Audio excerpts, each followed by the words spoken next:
அரிட்டாப்பட்டி கிராம பெரியோர்கள், தாய்மார்கள், இந்த நிகழ்விலே பங்கெடுத்திருக்கிற எங்கள் இயக்கத்தினுடைய பொறுப்பாளர்கள், எனக்கு முன்னால் இங்கே ஊர் பெரியோர்கள் அனைவருக்கும் எனது அன்பான வணக்கத்தை முதலிலே தெரிவித்துக் கொள்கிறேன். கடந்த 40 நாளாக அதிகமான முறை பேசப்பட்ட, யோசித்த, மீண்டும் மீண்டும் ஒரு சொல்லிக்கொண்டே இருந்த ஒரு பெயர் கடந்த மாதம் 18ஆம் தேதி முதலாக ஒரு நீண்ட அறிக்கை ஒன்றை மதுரையினுடைய நாடாளுமன்ற உறுப்பினர் என்ற முறையில் வெளியிட்டேன். அதுதான் இந்த டங்ஸ்டன் திட்டம் பற்றி பொது வெளிக்கு, தமிழ்நாட்டினுடைய பொது அரசியலுக்கு கொண்டு வந்த ஒரு முதல் நீண்ட அறிக்கை. கடந்த மாதம் 18ஆம் தேதி அந்த அறிக்கையை தயார் செய்வதற்கு அதற்கு 3-4 நாள் ஆனது. எங்களுக்கு ஒரு மாதத்துக்கு முன்பிருந்தே இந்த டங்ஸ்டன் பிரச்சனை வெளியில வர ஆரம்பித்து, அது எங்கே, அந்த ஏலம் எந்த பகுதி, நான்லாம் அந்த அறிக்கை எழுதுற வரைக்கும் அரிட்டாப்பட்டியை நினைக்கல. ஏன்னா இது வந்து ஒரு எல்லா ஊரும் ஒரே மாதிரி தான், எல்லா ஊருக்கும் ஒரு மந்தை இருக்கும். அப்படி ஒரு ஊருடைய மந்தை இல்லை இது. 3000 வருஷம் நம்முடைய பாட்டனும் பூட்டனும் உட்கார்ந்து செழித்து நாகரிகம் வளர்த்த ஒரு மந்தை இது. இப்படிப்பட்ட பெருமை நம்ம மதுரை மாவட்டத்தில் 420 ஊராட்சி இருக்கு. மதுரை மாவட்டத்தில் 1270க்கு மேற்பட்ட கிராமம் இருக்கு. இந்த மாதிரி கிராமம் 1000க்கு மேலன்னு வச்சுக்கோங்க. ஊராட்சி 420 ஊராட்சி, 1000க்கு மேற்பட்ட கிராமம் இருக்கு. அதுல 3000 வருஷமா இருக்கிற கிராமம் எடுத்தா ஒரு 30-40 ஊர் தேரும். 50 ஊர். அந்த 50ல இந்த அம்பாரமா நெல்லு குமிச்சு அதுக்குள்ள விதை நெல்லை கண்டுபிடிப்பான் பாரு நம்முடைய கிழமை. அப்படி ஒரு விதை நெல்லை போன்றதுதான் அரிட்டாப்பட்டி கிராமம். அவன் இந்த டங்ஸ்டனுக்கு ஏலம் விட்ட அறிவிப்பை பார்க்கிற வரைக்கும் இந்த ஊரை யோசிச்சிருப்பான்னு நினைச்சே பார்க்கல. சிவகங்கை மாவட்ட எல்லையில மேலூர் கொட்டாம்பட்டி பகுதியில் அங்கிட்டுதான் ஏதோ பண்ணியிருக்கானுங்க போலன்னு சொல்லி அந்த விவரங்களை பூரா எடுத்தோம்.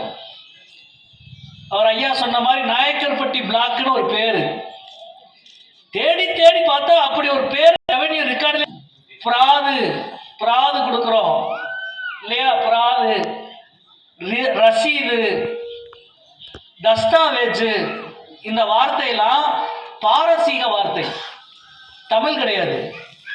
எது? ரசீது, தஸ்தாவேஜ், இதெல்லாம் பாரசீக வார்த்தை. முகலாயர் காலத்துல இருந்து ரிஜிஸ்டர் நிலத்தினுடைய உரிமைகளை கடைபிடிக்கிற ஒரு முறை இங்க இருந்தது. அதைத்தான் வெள்ளக்காரன் வந்த பிறகு கூட அந்த பேரை மாத்தாம அதே தஸ்தாவேஜ், அதே ரசீது, அதே பேர் அப்படியே பயன்படுத்தலாம். அவன் பயன்படுத்தி வில்லேஜ் ரெக்கார்டு, கிராம ரெக்கார்டு எல்லாம் பயன்படுத்தி அவன் ஒரு 250 வருஷம் வெள்ளக்காரன் எழுதி அதுக்கு பிறகு நம்ம கிட்ட கொடுத்து நம்ம ஒரு 75 வருஷம் சுதந்திரத்துக்கு பிறகு சுதந்திர இந்தியாவில் ரெக்கார்டு எழுதியிருக்கிறோம். வில்லேஜ் ரிஜிஸ்டர், கிராம நிர்வாக பதிவேடு. இந்த 600 வருஷத்துல இல்லாத ஒரு பேரை கண்டுபிடிச்சிருக்காயா. அப்ப நாயக்கர்பட்டி பிளாக்னு. நான் மேலூர் மதுரை டிஆர்ஓ கிட்ட பேசுறேன். சார், நாயக்கர்பட்டி பிளாக் எங்க இருக்குன்னு. மதுரை சவுத் பிளாக் இருக்கு, நார்த் பிளாக் இருக்கு, ஈஸ்ட் பிளாக் இருக்கு, மேலூர் பிளாக் இருக்கு. நாயக்கர்பட்டி பிளாக் மதுரையில இல்லை சார். உண்மையில இல்ல. நான் அந்த ரிஜிஸ்டரை பார்த்தேன். என்னுடைய முதல் போனு மதுரை டிஆர்ஓ. ஏன்னா அவர்தான் மதுரையினுடைய வருவாய்த்துறை அதிகாரி. மாவட்ட ஆட்சியருக்கு அடுத்து இருக்கிற அதிகாரி பிளாக் எங்க இருக்கு சார்? அப்படி ஒரு பிளாக்கே இல்லை சார் நம்ம மாவட்டத்தில். ஏன் நாயக்கர்பட்டி பிளாக் மதுரை டிஸ்ட்ரிக்ட் தானே போட்டிருக்கான், இல்லைன்ற கண்டுபிடிச்சு பாரு, ஏதாவது இருக்கான்னு பாருங்க. அப்ப மொத்தமே 11 ஊர் வீடு கொண்ட ஒரு ஊர் பேர்ல ஒளிச்சு ஒளிச்சு ஒளிச்சு வைப்பாங்க பாருங்க. அப்படி ஒரு ஏலத்தை விட்டுருக்கான். சரி, இந்த இடம் எங்கடா இருக்குன்னா அவன் அட்சரேகை தீர்க்க ரேகையில ஒரு நம்பர் கொடுத்துருக்கான். அந்த நம்பரை பூரா கூகுள் மேப்ல எடுத்து அந்த நம்பரை பூரா மார்க் பண்ணி ஒரு சகப்பு கோடு போட்டு, பத்திரிகைலாம் வந்துச்சு தெரியுமா, ஒரு சகப்பு கோடு போட்ட ஒரு வரைபடம். அந்த வரைபடத்தை உருவாக்குறது வேற யாரும் இல்லை, அரசாங்கமும் யாரும் இல்லை, எங்க ஆபீஸ்ல 2 நாள் ராத்திரி உட்காந்து நாங்க உருவாக்கணும். எதைத்தாண்டா எடுக்க போறான் முதல்ல நமக்கு தெரியணும்ல. இந்த தொகுதியோட எம்பி நான், யாராவது கேட்டா முதல்ல எனக்கு தெரியணும்ல. அது இந்த குத்து மதிப்பா எடுக்கிறாங்க. நான் சொல்லிக்கிட்டு இருந்தா என்னுடைய ஊர், என்னுடைய நிலம், என்னுடைய மண், என்னுடைய மக்களுக்கு வருகிற ஆபத்து எப்படி வருகிறது என்பதை பற்றிய அறிவு முதல்ல எனக்கு வேணுமா இல்லையா? அன்றைக்கு பூரா உட்கார்ந்து அதை குறிச்சா இந்த பகுதி முழுக்க வருது. அதனாலதான் அரிட்டாபட்டி பிளாக்கு, வல்லாளப்பட்டி பிளாக்கு அல்லது மேலூர் அழகு கோவிலே பேர் சொல்லாம வேற ஒரு பேரை வச்சு சத்தமில்லாம கொண்டு போயிடலான்னு சொல்லி அதை செஞ்சிருக்கான். போன மாதம் 18ஆம் தேதி ஒரு நீண்ட அறிக்கை வெளியிட்டோம். இந்த திட்டம் வருவதால் எவ்வளவு பெரிய ஆபத்து இந்த பகுதிக்கு வரப்போகிறது. எனவே இந்த திட்டத்தை ரத்து செய்ய வேண்டும் என்று ஒன்றிய அரசு ரத்து செய்ய வேண்டும். தமிழக அரசு இந்த திட்டத்திற்கு எந்த அனுமதியும் கொடுக்கக்கூடாது, சுற்றுச்சூழல் அனுமதி கொடுக்கக்கூடாது என்று 2 கோரிக்கை வெளியிட்டு கடந்த மாதம் 18ஆம் தேதி முதலில் அறிக்கை வெளியிட்டேன். முதல் அறிக்கை. அதுக்கு பிறகு எல்லா ஊர்களையும் என்னென்ன நடந்தது, நீங்க 40 நாளா போராடி இருக்கிறீங்க, எல்லா ஊர்களிலும் விழிப்புணர்வு போராட்டங்கள் நடந்துகிட்டே இருக்கு. அதுக்கு பிறகு பல விஷயங்களை தேடி கண்டுபிடிச்சோம். வேதாந்தா என்னெல்லாம் பண்ணுது, இந்துஸ்தான் சிங்க் நிறுவனம் என்ன பண்ணுது, ஏன் இந்த பிளாக்கை தேர்ந்தெடுத்தா, டங்ஸ்டன்னா என்ன, டங்ஸ்டனுடைய வர்த்தகம் என்ன, இந்துஸ்தான் சிங்குடைய வர்த்தகம் என்ன, சட்டம் இல்லாம இந்த வேலையை ஏன் பண்ணிருக்கிறான். போன ஆண்டு 2023ஆம் ஆண்டு கொண்டு வரப்பட்ட ஒன்றிய அரசினுடைய ரேர் கெமிக்கல், அரிய வகை கனிமங்கள் சட்டம் என்ன சொல்லுது என்று பார்த்தால், இதற்கு பிறகு ஒரு பெரிய சூழ்ச்சியும் ஒரு மிகப்பெரிய சூழ்ச்சியும் அரசியல் வலையும் பின்னப்பட்டிருக்கிறது. நான் இங்க வந்திருக்கிறது அரசியல் பேசுறதுக்காக இல்லை, கட்சி அரசியல் பேசுறதுக்காக இல்லை. கட்சி அரசியல் பேச வேண்டிய தேவை எனக்கு இல்லை. முதல்ல நான் அதை தெரிஞ்சுக்கிறேன். இங்க மட்டும் இல்லை, எங்க கட்சி சார்பா போட்ட பொதுக்கூட்டத்திலே நான் தான் பேசினேன். நீங்க எந்த கரவேஷ்டியும் கட்டிக்கோங்க, எந்த கட்சிக்காரனாவும் இருந்துக்கோங்க, கட்சியே இல்லாதவரா இருந்துக்கோங்க. இப்ப நமக்கு முன்னாடி இருக்க கேள்வி, யாருக்கு ஓட்டு போட போற, யாரை ஆதரிக்க போறன்றது இல்லை, இந்த மண்ணை காக்குறதுக்கு நீ வரப்போறையா இல்லையா, இது ஒண்ணுதான் கேள்வி. இந்த மண்ணை காக்க வர்ற எல்லாரும் என்னுடைய சொந்தங்கள், என்னுடைய கட்சிக்காரர், என்னுடைய சகோதர சகோதரிகள், என்னுடைய ஊர். அவ்வளவுதான், ஒரே ஒண்ணுதான். அதாவது இப்ப இது நான் இப்ப சொல்றேன், அந்த கூட்டத்திலே நான் சொன்னேன், இந்த வெள்ளக்காரனை எதிர்த்த போராட்டம் ஒரு நாள் முடிஞ்சிரும்னு நம்பி யாரும் போராடல. நம்ம தலைமுறையில நடந்தா நடக்குது, இல்லாட்டா அடுத்த தலைமுறையை காப்பாத்தின பெருமையாவது நமக்கு கிடைக்கட்டும் தான் நம்முடைய முன்னோர்கள் போராட்டம்.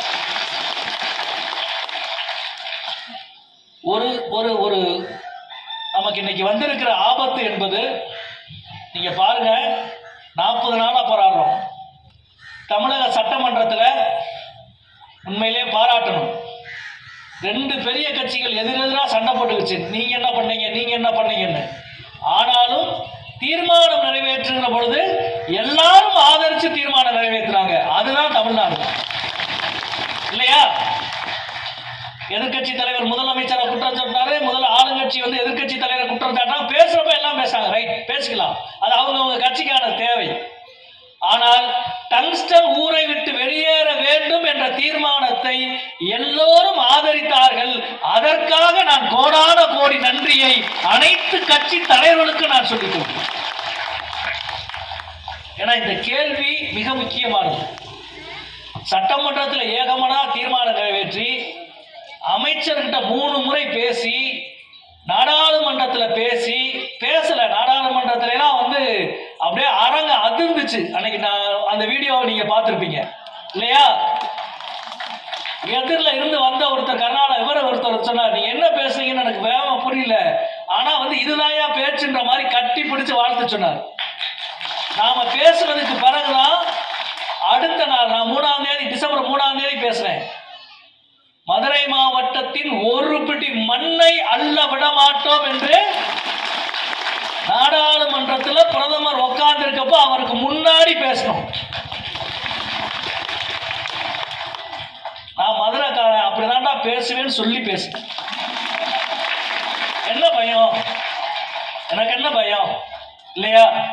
நான் என்ன அந்த வேளாண்மை கொண்டு வர கான்ட்ராக்ட்ல பங்கு கேட்க போறோமா, காசு கேட்க போறோமா? இந்த மக்களுக்காக உயிரை கொடுக்க வேண்டி வந்தாலும் மக்களோடு நிற்பவர்கள் தான் நாங்கள் என்பதுதான் என்னுடைய கருத்து. நான் பேச பிறகு அடுத்த நாள் 4ஆம் தேதி ராஜஸ்தான் மாநிலத்தை சார்ந்த எம்பி, அவர் பேர் ஹரிஷ் சந்திர மீனா, அவர் காங்கிரஸ் கட்சிக்காரர். அவர் தான் மிரண்டு போய் அடுத்த நாள் கேட்டார், ஏன் தமிழ்நாட்டிலே இவ்வளவு பெரிய ஒரு ஏலத்தை விட்டுருக்கிய, இந்தியாவில் அதிகமான கனிம வளம் கொண்ட ஒரு மாநிலம் ராஜஸ்தான், நிறைய டைல்ஸ் இதெல்லாம் பார்த்தீங்கன்னா மதுரையில் இருக்க பாதி பேர் இந்த டைல்ஸ் கடை இதெல்லாம் ராஜஸ்தான் வராங்க. அவர் பயந்து போய் தமிழ்நாட்டில் இத்தனை இவ்வளவு பெரிய ஏலம் விட்டுருக்கிறன்னு மதுரை எம்பி பேசுறாரு. நீ இந்தியாவில் எத்தனை இடத்துல ஏலம் விட்டுருக்கிற, மொத்த பட்டியலையும் நீ நாடாளுமன்றத்தில் கொடுக்கணும் அப்படின்னு முதல் நாள் நான் பேச, அடுத்த நாள் சந்திர மீனா பேச, அப்புறம்தான் இந்த நாட்டுக்கு முழு பட்டியலை மோடி கொடுக்கிறார். அதுலதான் முழு விவரம் வருது. 46 கனிமங்கள், 46 இடம், அதுல 24 இடம், 25 இடம் ஏலம் விட்டாச்சு. மிச்சம் 24 ஏலம் விடணும். அதுல தமிழ்நாட்டில் 8 இடம், அதுல 2 இடம் ஏலம் விட்டாச்சு. அதுல 1 நாயக்கர்பட்டி பிளாக்கு டங்ஸ்டன் கனிமம் அப்படின்ற லிஸ்ட். இந்த 48 லிஸ்ட் அப்பதான் முதல்ல எல்லாருக்கும் வெளியே தெரியும். பத்திரிகையாளர்கள், ஊடகர்கள் எல்லாத்துக்கும் அப்பதான் வருது. அப்பதான் ஒரு மிக முக்கியமான வண்டி போசுமா